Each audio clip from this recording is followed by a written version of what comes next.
చాలా మంది clients split ends వస్తున్నాయని, డ్యామేజ్డ్ హెయిర్ ప్రాబ్లమ్ తోటి సఫర్ అవుతున్నామని చెప్తున్నారు. దీనికి one of the reason combing proper గా చేయకపోవడం వల్ల అండ్ షాంపూ ప్రాపర్ గా చేయకపోవడం వల్ల అని మీకు తెలుసా? Hi, I'm Rama Chandana, clinical aesthetician, CEO of Jasmine's cosmetology clinic and beauty school. అవునండి, మీరు షాంపూ ప్రాపర్ గా చేయకపోవడం వల్ల అండ్ కోంబింగ్ ప్రాపర్ గా చేయకపోవడం వల్ల, మీ హెయిర్ కి సరిపడే షాంపూ ఎంచుకుని యూజ్ చేయకపోవడం వల్ల మీకు ఈ స్ప్లిట్ ఎండ్స్ గానీ, డ్యామేజ్ గానీ ఇంకా వేరే ప్రాబ్లమ్స్ వస్తున్నాయి. చిన్న చిన్న టిప్స్ తోటి ఈ ప్రాబ్లమ్ ని ఈజీగా ఎలా సాల్వ్ చేసుకోవాలో తెలుసుకుందాం. హెయిర్ డీటాంగిల్ చేయాలి అన్నప్పుడు ఎప్పుడు కూడా మనం బిగ్ టూత్ కోంబే యూజ్ చేయాలి. అండ్ ఫస్ట్ వచ్చి మనం చిన్న చిన్న పార్టీషన్స్ కింద డివైడ్ చేసుకుని మనం ఎండ్స్ నుంచి కోంబ్ చేసుకుంటూ రావాలి.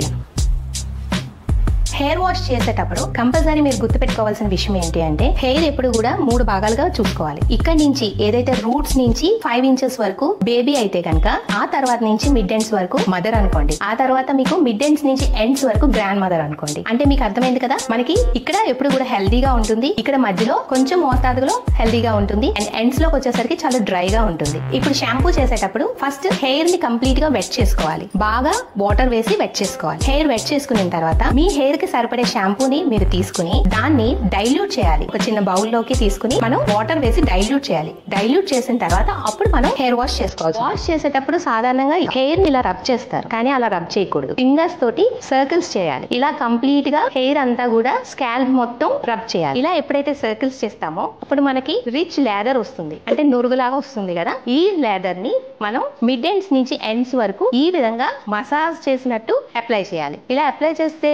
హెయిర్ కి జిడ్డు ఏదైతే ఉందో అది పోతుందా లేదా అని డౌట్ పడద్దు. మనం ఏం చేస్తామంటే ఇలా రబ్ చేస్తాం, అండ్ చివరికి వచ్చేసరికి మరీ ఎక్కువగా చేస్తాం, కానీ ఈ చివరి చాలా లైట్ గా అప్లై చేయాలి. ఈ మధ్యలో మీరు కొంచెం రఫ్ గా చేసిన ఎండ్స్ లోకి వచ్చేసరికి చాలా స్మూత్ గా హ్యాండిల్ చేయాల్సి ఉంటుంది. వాల్యూమ్ ఎక్కువగా ఉన్న వాళ్ళైతే 2 పార్టీషన్స్ కింద డివైడ్ చేసి ఏ సైడ్ కా సైడ్ మీరు క్లీన్ చేసుకోవాల్సి ఉంటుంది. ఆ తర్వాత ఎక్కువ వాటర్ తోటి వాష్ చేయాలి. మీరు వాష్ చేసేటప్పుడు కూడా ఇలా సర్కిల్స్ లోనే చేయాల్సి ఉంటుంది. అండ్ హెయిర్ లైన్ ని అసలు నెగ్లెక్ట్ చేయొద్దు, ఎందుకంటే హెయిర్ లైన్ లోని మీకు మురికి ఉండిపోయింది అనుకోండి, మీకు డాండ్రఫ్ డెవలప్ అయ్యే ఛాన్సెస్ ఉంటుంది. కాబట్టి ఎప్పుడు కూడా హెయిర్ లైన్ లో ప్రాపర్ గా మీరు వాష్ చేసుకోవాలి. ఇలా ఫింగర్స్ తోటి మీరు మంచిగా క్లీన్ చేసుకోవాల్సి ఉంటుంది. హెయిర్ వాష్ చేసేటప్పుడు ఎక్కువ హాట్ ఉన్న వాటర్ ని అవాయిడ్ చేయండి, లూక్ వామ్ వాటర్ వాడండి. వాష్ అయిన తర్వాత కంపల్సరీ కండిషనర్ అప్లై చేయాలి. చాలా మంది చెప్పే ప్రాబ్లం ఏంటంటే, కండిషనర్ అప్లై చేస్తే మాకు హెయిర్ లాస్ అవుతుంది అని. ఎందుకు హెయిర్ లాస్ అవుతుంది? మీకు స్కాల్ప్ కి టచ్ అవ్వకుండా మీరు ఓన్లీ హెయిర్ కి మటుకే అప్లై చేస్తే మీకు హెయిర్ లాస్ అవుతుంది. షాంపూ లానే మొత్తం హెయిర్ అంతా కూడా అప్లై చేసేస్తుంటారు, అప్పుడు మీకు హెయిర్ లాస్ అవుతుంది. కండిషనర్ లో మీకు సిలికాన్స్ ఉంటాయి. ఈ సిలికాన్స్ వచ్చి మనకి ప్రొటెక్టివ్ లేయర్ కింద ఫామ్ చేస్తుంది. అప్పుడు మీకు స్కాల్ప్ కి ఇది కండిషనర్ పెట్టినప్పుడు మీకు ఇక్కడ కూడా ప్రొటెక్టివ్ లేయర్ కింద నుండి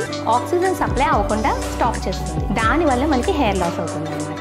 అండ్ ఆఫ్టర్ కండిషనర్ మనం మళ్ళీ మంచిగా వాష్ ఇస్తాము. వాష్ ఇచ్చిన తర్వాత టవల్ డ్రై చేసుకోవాలి. ఈ చిన్న చిన్న టిప్స్ ఫాలో చేస్తే చాలు. ఆల్రెడీ సఫర్ అవుతున్న వాళ్ళు ముందుగా స్ప్లిట్ ఎండ్స్ రిమూవ్ చేయించుకొని హెయిర్ స్పాన్ కూడా మెయింటైన్ చేయండి. అండ్ ఈ టిప్స్ ని రెగ్యులర్ గా ఫాలో చేస్తే చాలు, మీకు హెల్దీ హెయిర్ ని మీ సొంతం చేసుకోవచ్చు. మీకు ఏదైనా డౌట్ ఉంటే కనుక కమెంట్ సెక్షన్ లో కమెంట్